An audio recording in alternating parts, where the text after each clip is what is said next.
आपके documents embassy में कैसे वेरीफाई होते हैं?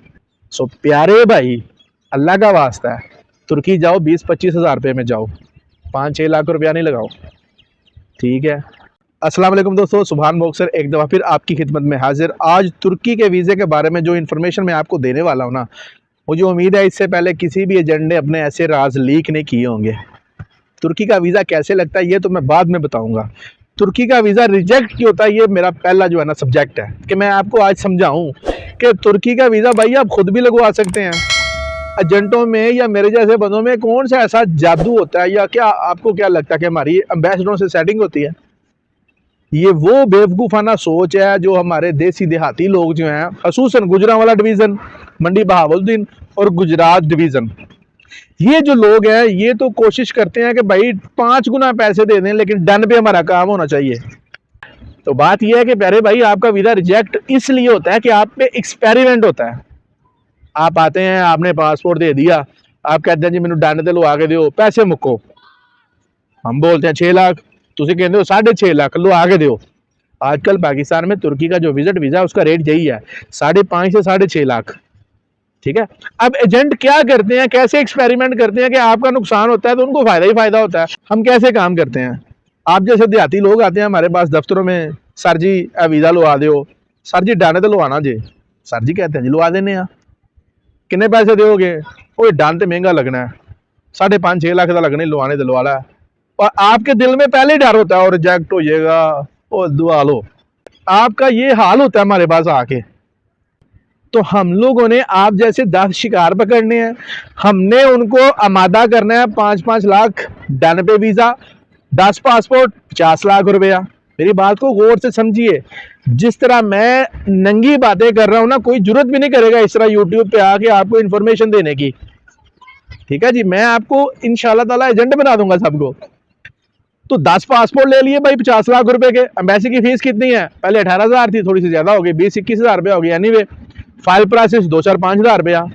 तो 10 पासपोर्ट का जो खर्चा है ना प्यारे भाई, वो है 2.5 से 3 लाख रुपया मैक्सिमम अच्छी फाइल बनाने का। 2.5 से 3 लाख रुपया 10 तुर्की के वीजों का खर्चा है। अब हम क्या करेंगे, आपके 10 पासपोर्ट इकट्ठे सबमिट कर देंगे, हमारा खर्चा कितना हो गया? 2.5 से 3 लाख रुपया। 10 में से एक भी वीज़ा लगे 6 लाख खरा हो गया, 5.5 लाख खरा हो गया, बाकी 9 को रिजेक्ट हो गए, पासपोर्ट का बेड़ा गर्क हो गया। मैनू की टेंशन है कि ये काम आप खुद करें।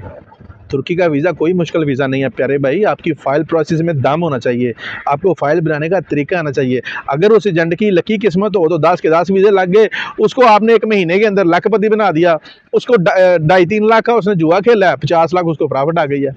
और ये मैं काम बता रहा हूँ, मुझे पता 6.5 लाख रेट आजकल पाकिस्तान में।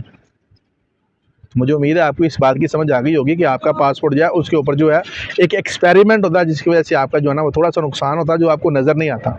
आपके पासपोर्ट के ऊपर अगर एक रिजेक्शन की स्टैंप लगती है ना, उसका नुकसान होता है जो आपको नज़र नहीं आता, क्योंकि आपके पास वो अवेयरनेस नहीं है, आपको पता नहीं है कि आपके पासपोर्ट पर स्टैंप लग गई है। एजेंट कहता कोई गाल नहीं है, उसने तो कहना कोई गाल नहीं भाई, उन्हें पैसे कमा लेने।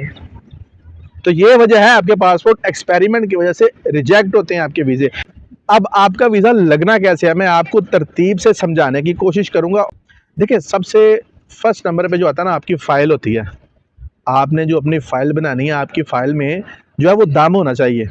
आपका जो बैंक अकाउंट है वो ऑफिशियल आपका होना चाहिए। आपका बैंक अकाउंट अगर ऑफिशियल है ना, तो फिर तो टेंशन ही कोई नहीं। आप करते क्या हैं, आप भाईजान तुर्की का वीज़ा लवाना है, फटाफट अकाउंट खुलाओ तो 5 लाख पा दो। आपकी नज़र में तो एम्बेसडर पेंडू है, उसको तो समझ नहीं आती। जिसके पास एक्सेस है अपने ऑफिस में बैठ के देखने की हर चीज़, आपके डॉक्यूमेंट्स एम्बेसी में कैसे वेरीफाई होते हैं? एम्बेसडर को गवर्नमेंट ने एक्सेस दी है, पाकिस्तान की गवर्नमेंट ने उसको एक्सेस दी होती है। जैसे वो नादरा चेक करता है, नादरा आता है, बैंक चेक करता है, बैंक आता है, सारी एक्सेस होती है। तो वो देख लेते हैं कि बंदे ने तो सिर्फ वीज़ा लवाना है, विजिटर कितों का, ये तो हमें चूना लगाने आ रहा है। अगर ये रेगुलर विजिटर हो तो ये इसका अकाउंट पुराना खुला हो, इसने अभी 1 महीने के अंदर अकाउंट भी खोल लिया, कंपनी भी बना ली, टैक्स भी पे कर दिया, सिर्फ और सिर्फ ये सारा कुछ कर रहा है तुर्की का वीज़ा हासिल करने के लिए। तो ये जो फैक्टिव चीज़ें हैं ना, इसको जो एम्बेसडर है वो देखता है। सो आपने इन चीज़ों को थोड़ा सा केयर से देखना। फॉर एग्जाम्पल, एक बंदा है जो ऑफिशियली अपना कारोबार रन कर रहा है, उसका कैंटेन जो है ना वो चल रहा है, उसका जो कारोबारी सिस्टम बिल्कुल ठीक चल रहा है, उसका लेटर पैड अपना ज़ाती बना हुआ है, बैंक अकाउंट उसका सही रन कर रहा है, तो उसको तो वो रिजेक्ट कर ही नहीं सकते। ऐसे होता ही नहीं है। आपने मुझे कमेंट में एक बंदा बताना जो ऑफिशियल अपना हो, जिसने अप्लाई किया और उसका लगा ना हो। मैं खुद अप्लाई कर चुका हूँ, मैं गया था, फैमिली लेके गया था तुर्की, टेंशन ही नहीं हुई। मैं 3-4 दफ़ा तुर्की जा चुका हूँ, टेंशन ही नहीं। क्या वजह है? हम लोग फॉलो करते हैं वो जो कहते हैं। हम लोग ये नहीं कहते कि यार आज तुक्के नहीं मारने हैं। आपने अपनी फाइल बनानी है। अभी आप तुर्की की एम्बेसी अनातोलिया की जो वेबसाइट है वहाँ जाएं, जाके सारा सेटअप देखें। अब आप इतने भी तो गए गुजरे नहीं है कि तुर्की में आपने जाना और आपको वेबसाइट ओपन नहीं करनी आती और आपको ये भी नहीं पता कि वेबसाइट में जो रिक्वायरमेंट्स हैं आप पढ़ नहीं सकते। सो प्यारे भाई, अल्लाह का वास्ता है, तुर्की जाओ 20-25 हज़ार रुपये में जाओ, 5-6 लाख रुपया नहीं लगाओ, ठीक है। इस वीडियो को समझो, ना समझ आए इंस्टाग्राम हर दफ़ा दे रहा हूँ। जितने लोग मेरी वीडियोस देखते हैं इंस्टाग्राम पे मेरे पे रब्ता करते हैं, मैं हर बंदे को रिप्लाई देता हूँ। लेकिन जो चीज़ें मैं आपको बता रहा हूँ ये ऑफिशियल ही हैं।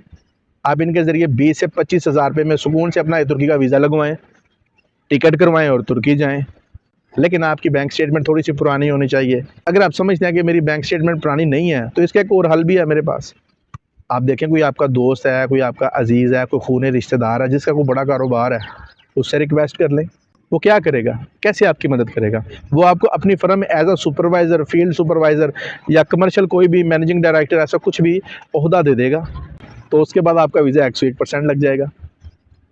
और एक और चीज़, चैम्बर का जो सर्टिफिकेट आप लोग बनाते हैं ना, कोशिश करें कि चैम्बर का जो सदर होता है ना, डिवीज़न गुजरांवाला या कोई भी है, सदर का लेटर एम ही मिल जाता है। लोग वैसे 5,000 रुपये चार्ज करते हैं, वो चूना लगाते हैं। आप सदर साहब के पास जाएं, पाकिस्तान में कोई भी चैम्बर का सदर है, आप उनके पास जाएं, उनसे रिक्वेस्ट करें सर मुझे लेटर दे दें, क्योंकि आप चैम्बर के मेंबर होते हैं ना, तो सर आपको लेटर दे देंगे, साइन कर देंगे।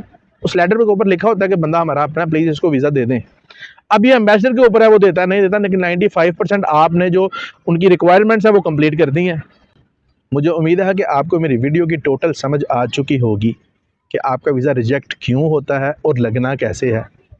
ये जो जल्दबाजी है ना, फ़ौरन लेफ़्ट राइट करके फ़ाइल बना के 10 दिन च देती, तो प्यारे भाई एम्बेसडर को एम्बेसडर समझें। वो इंटरनल ब्यूरो इंटेलिजेंस के बंदे होते हैं, वो हमसे इतनी जल्दी बेवकूफ़ नहीं बनते। अपना ख्याल रखिएगा, मिलते हैं अगली वीडियो में। खुदा हाफिज़।